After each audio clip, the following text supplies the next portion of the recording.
Hey DC Collectors, welcome to a brand new episode of the show. Today we are taking a look at the Funko Batman 1966 Batmobile and Batman and Robin action figure set. Now before we get into this review, if you will hit that subscribe button and that like button, I sure would appreciate it, and share this channel with all of your DC fan friends. Now today's review is of a set that came out a few years ago. I'm thinking around 2016, 2017, that time frame. It's been a while since Funko actually had the Batman 1966 license, and of course now Mezco holds that license and is coming out with their own. So I thought that before that set comes out, which I already have pre-ordered and I will review here, I would review this one from Funko because these figures and this Batmobile look awesome. My wife actually gave this to me for my birthday one year, and it was a surprise, and I was like, yes, this is awesome. It's been in the box ever since. I just hadn't opened it, but today I'm going to open it to review it for you. So let's take a look at the packaging. You can see Batman and Robin inside there. This Batmobile looks absolutely awesome. I love the artwork here. It looks just like the artwork on the intro of the actual TV show. Top of the box, again, similar here. It gives you a window into the top-down view of the Batmobile. Sides of the box, again, are just window views with more artwork. Back of the box gives you a look at some of the other carded release figures, including Catwoman, Batgirl, Mr. Freeze, King Tut, and Bookworm. Which that was Bookworm and King Tut were great additions to this line. I'm surprised that they actually created those, but you know, that's what made this line special to me. All right, bottom of the box here is the UPC information, all that kind of good stuff. All right, so without further ado, let's break this guy open and let's play with it. Okay, so here is Batman, Robin, and the Batmobile out of the package. First, I want to look at the two figures. First up, we'll do Batman. You can see Batman features Adam West's likeness, and you know, close enough in this 4-inch scale figure here. There's some rough paint stuff right here, which is kind of obvious because it's right there on the front of his belt, which makes me kind of mad. But other than that, the paint job looks pretty good on these. The actual capes are made out of, and the capes, do the capes come off? No, they don't. They're made out of this soft plastic vinyl rubbery substance here, so they can move really easy, and you can see they can move up like this too, so that's pretty cool. I don't think that they come off. No, they don't. And I'm turning that all the way around. They don't come off. All right, so let's take a look at the articulation on Batman. His head goes all the way around, and it's on a ball joint too, so we can look down and up to the side. Really nice articulation for this figure. His arms can go all the way around. They can go out like that.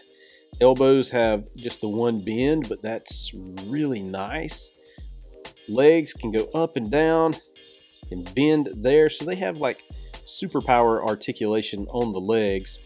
Ooh, and that one, the leg tried to come out a little bit there too, so be careful with that when you're first pulling these out. The legs seem to be a little loose, like they might want to come out. Do they have holes in the bottom? Yes, they have holes in the bottom of the feet, so if you have action figure stands, you can use those. Here's a good look at Robin.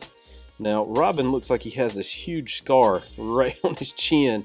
I don't know if that, you know, he was accidentally cut coming out of the mold or something, and they just decided, hey, we're just going to keep this and use it. But that's kind of disappointing as well. Robin features probably the same level of articulation as Batman does. Yeah, his head's on that ball joint that can move around. Arms can do the same thing. They can rotate there just like Batman. Elbows, good bend there. You can see here he has just the leg articulation there, and again some pretty like shady kind of, not shady, but some crappy paint applications here. You see how it's all scuffed up a little bit.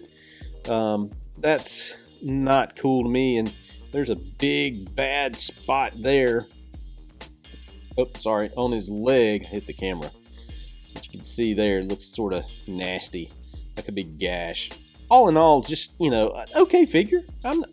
I can't complain too bad about that. They're actually really nice action figures for this scale.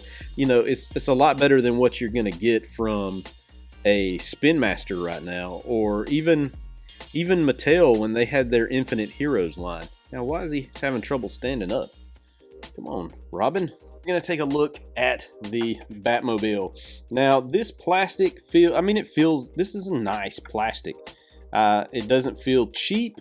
It feels like good toy plastic. It's kind of dusty. I don't know why. It's been in the package that whole time.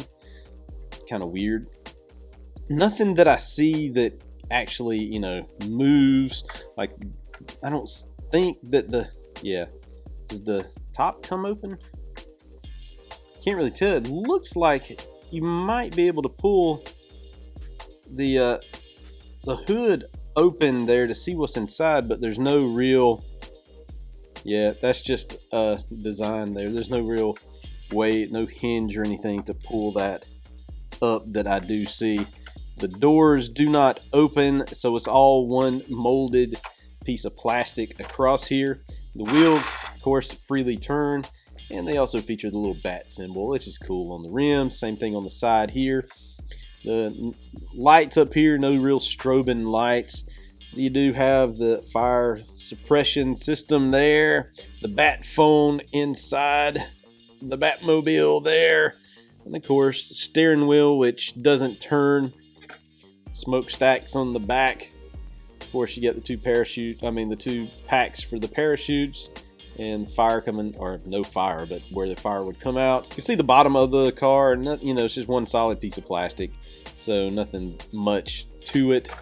But all in all, just a nice vehicle. I think my wife paid maybe 40 bucks for this set, or 30 bucks, so not bad for this set. I mean, that's pretty good. Now, here comes the telling part. Can Batman and Robin fit inside here? I mean, what do you do with the capes?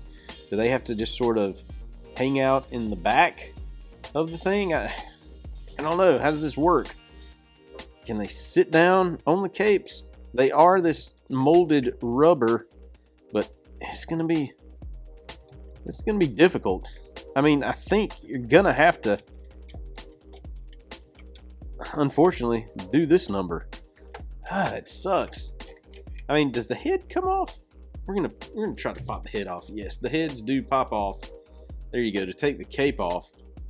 Otherwise, you're not gonna get Batman in the vehicle.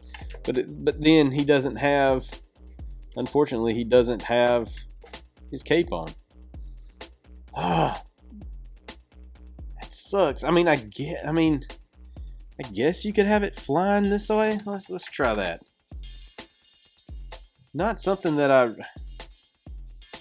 that's a thin piece right there, and I'm afraid putting him in and out is going to really harm that eventually.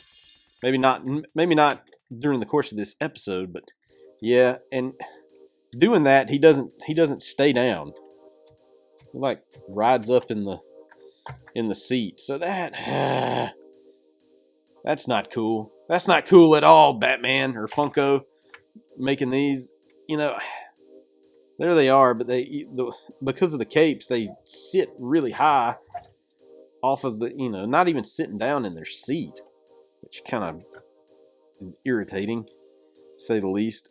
You can push them down, and yeah, their heads are there, but let's see how this thing rolls. Pretty cool.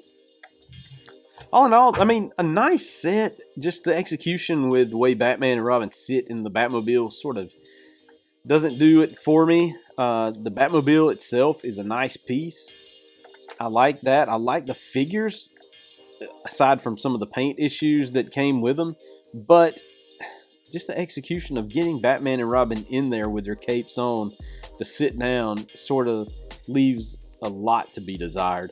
And I'm hoping that when Mezco releases theirs, that they have somehow overcome that particular obstacle, and that Batman and Robin can sit in the Batmobile just fine. But all in all, there is another look at the 1966 Adam West, Burt Ward, Batman and Robin Batmobile playset.